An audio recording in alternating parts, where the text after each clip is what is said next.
What's up, guys, and welcome to Luis's Rant. Today I want to talk about how our world is going to crap.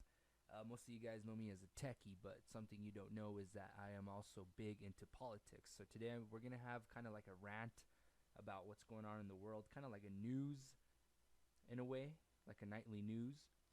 But I want to talk about Iraq, what's going on in Iraq with ISIS and the terrorist group that has taken over. I want to talk about Ukraine, about the plane crash that just happened there, and then just the whole fighting and the civil war that's going on. And I want to talk also about Israel.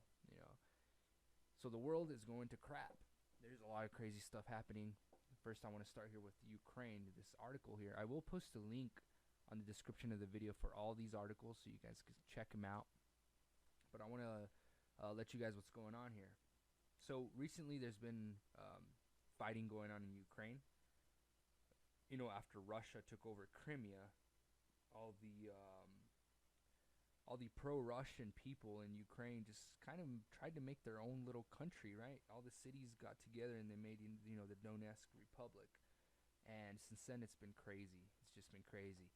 There's been a civil war there now between the government forces and the pro-Russian forces ever since Russia took over Crimea.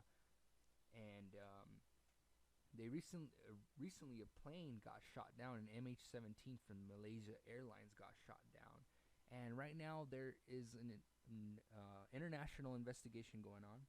Ukraine says it's the Russians who did it, and the Russians says it's Ukraine that did it. So right now they're just arguing, and they're blaming each other, and who knows who actually did it. Right now we're seeing a lot of evidence from both sides, and it's crazy. But anyway, where the crash happened is rebel-held territory, and the rebels are backed by Russia.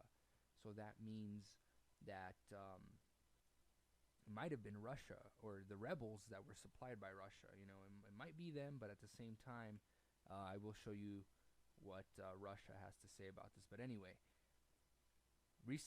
actually today, the rebels handed what are called black boxes, which they have in every airplane out there, which records all the logs, recordings from the pilots, position where the airplane is, all that stuff. So that is going to be good evidence. That's been turned over to the international community so they can see who was at fault. But anyway, this Malaysian airline passenger jet crashed on Thursday, killing all, like it says on this article, 298 people. 298 people died just like that. That's crazy. That is really crazy. Now the black boxes are in good condition, and the international community is about to see what happened.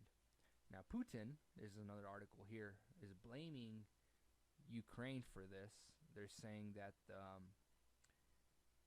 they're exploiting the downing of the passenger jet for mercenary objectives. So basically, I think Russia or Putin is blaming Ukraine, I personally believe, so that they can get the international community more involved in this and try to get the international community against Russia, tougher sanctions, just trying to use this as an opportunity to make Russia look bad. And that's what Russia is saying here. And this is going to be interesting once we know who really did this. But what Russia is saying, that a Ukrainian Su-25, and what's funny, the whole irony of this is the Su-25, because I love jet planes, I love to study them, I'm fascinated by them. But the Su-25 is actually an older plane, and it's actually Russian made, which is the irony, I think. But anyway, an Su-25, Ukrainian Su-25, was flying at the same altitude and kind of in an intercept course towards the MH17, and Russia is saying that Ukraine shot it down, in a way to make Russia look bad, or I don't know. That's what they're saying. But also they're saying that Ukraine's surface-to-air missiles have been moved and have been used. So they're saying either the Su-25 shot it down, or a surface-to-air missile from Ukraine shot it down. And they have satellite images here to prove that. Let's go ahead and move on to ISIS. Now, the ISIS. I've been following this story since it first happened, and this is crazy. But anyway, in this article that I'm showing you here, ISIS has been seizing a lot more territory, and right now they seized um, this monastery in Mosul, I believe. I think it's in Mosul. But anyway, this is a Christian landmark and a place of pilgrimage. It's a Christian landmark. It's a Christian monastery, and what they did is they expelled the monks, and they're making people either convert to Islam or pay taxes or be put to death. And a lot of people have fled the areas, and there's not much Christians left there. So they're just taking up all this land, and they're attacking the Christians now. What I'm about to show you can be a little controversial. This is ISIS 5-year plan. This is what they released on the internet. Right? They want to take over all of the Middle East, of course. Part of India, part of China, Northern Africa. They want Spain back, because back in the day they had a chunk of Spain. They want that back. But one thing they forgot was Italy, Rome. That's where the Catholics are at. That's where the biggest Christians in the world are, right? Why wouldn't they want Italy? Why did they skip Italy? People on the internet are saying that that's where Central Command is. They believe in a conspiracy that actually the Catholic Church is controlling ISIS, trying to make them take over everything. But who knows? But that is very, very disturbing. They're not why didn't they include Italy? Why didn't they include Rome in there? That is very, very weird in a way. And who knows? That conspiracy, it has logic because of this map. Maybe they just forgot to put it in there. I don't know what happened, but yeah, that's very interesting. Why didn't they put Rome there? Why didn't they do that? ISIS is being successful. They just won a major battle against 700 troops and 100 Iranians. I can't believe this. They actually won this battle. And they killed 270 people. And Tikrit is now under their control for now. And they're winning right now. Tikrit is located right here, just north of Baghdad. And this is crazy. I've never seen a terrorist organization like this be that powerful before. They have millions, billions of dollars. They're taking over banks. I mean, this is unreal. This is crazy. We send troops, because I'm a U.S. citizen, and the U.S. sent all these troops to Iraq, right? Money, vehicles, supplies, all this stuff. And these guys just come in and take it all over, right? They're rolling in Humvees. They're rolling in freaking diesel trucks, dualies, diesels that says Ford on them. I'm like, how is this possible?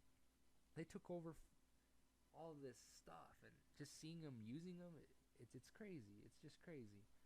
But anyway, these militants are winning for now, and it's crazy. Now it gets even crazier. All right? They made an all-female brigade, right? That cracks down on women who are not following the Sharia law. All right? And they want these women to be fully covered in public, and they want to be accompanied by a male chaperone at all times. This is crazy. I mean, they're going around and they're just telling these women to be fully covered, and they're the strict Sharia law. They're enforcing it. They're big time enforcing it. I don't know how people, and this is where I got to rant. I don't know why people are supporting these guys. These guys are freaking strict. Who would want to support these guys? Who would want to live in a world where these guys are in charge? Why are people supporting them? I don't know. But women fully covered, and I can't think of that. I'm from the U.S. I'm used to seeing women showing off what they have, and I ain't gonna complain about that. I wouldn't like to live in a place where women are fully freaking covered. You don't know how they look like, and whatever. That's just me. It's just my rant. But they're going around and telling these girls how they're supposed to dress, and actually punishing them. 30 whips each, it says on this article. Like I said, I do have links on the description of the video so you can see this. But 30 whips each just because they're not following the Sharia law. And fasting And then they test them in the knowledge of fasting and hijab.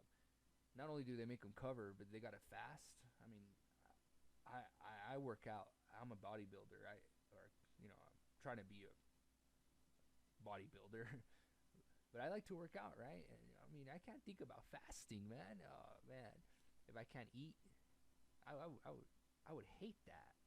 But fasting, I think that's the stupidest thing ever. I'm sorry if you're getting mad with my comments, but fasting, I mean, I don't know, man. But this is freaking crazy, man. To tell you the truth, and I hate to say it, I wish we could send troops in there. I'll even volunteer myself. I wish we can go in there and do something about this. This is crazy.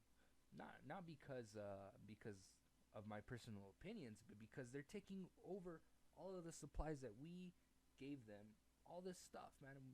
We should go in there, take all of our stuff back, and leave, right? I'm not saying go in there and occupy and try to fix things. You can't fix this. This is crazy. This is freaking. You can't fix it, but at least go in there, take all of our stuff, and get out of there. God, man, it pisses me off to see these guys rolling in freaking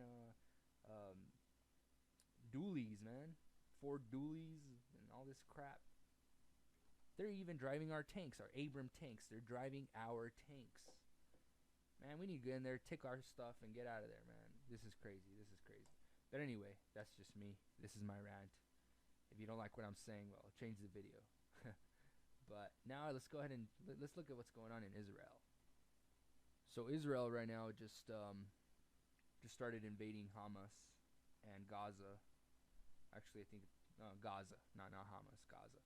But anyway, they launched a ground offensive, and little do they know, or what they didn't expect is the resistance is a lot smarter, a lot more aggressive, and a lot more concealable.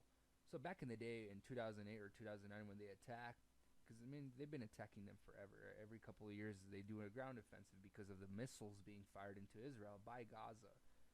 But this time, the insurgents, they're not running around the streets with their guns, with their AKs in the air like they used to, right? Kind of what you see with the typical Muslim terrorists. That's what you see doing, right? Just running around, screaming, "God is great." No, these guys are operating like a true commando, like military commandos. I mean, they are taking full advantage of the turf that they know, and they are launching surprise attacks at the Israel soldiers. And trust me, they're causing a lot of casualties. They actually are doing something about it. Actually working what they're doing. But the death toll has went up. Let's take a look here.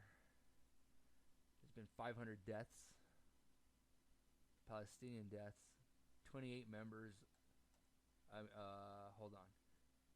Yeah, so Israel has still been pounding the heck out of Palestine, and they just killed 28 family members in one strike, and 11 people were killed in a high-rise. So those are just casualties of war. But 13 soldiers have died on Sunday.